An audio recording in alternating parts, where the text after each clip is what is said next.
ఎనుకటి స్వాముల దీక్షలెటువాయే నేడు చూద్దామన్నా కండ్ల కానరాదాయే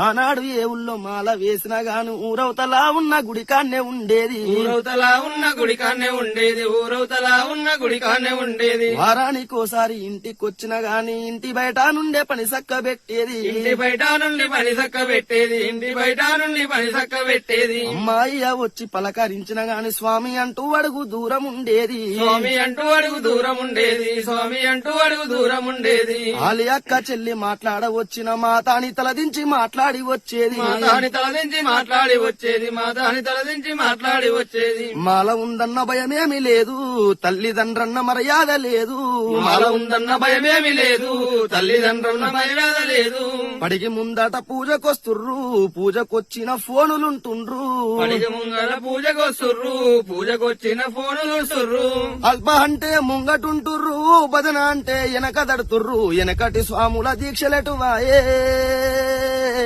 నేడు చూద్దామన్నా కండ్ల కానరాదాయే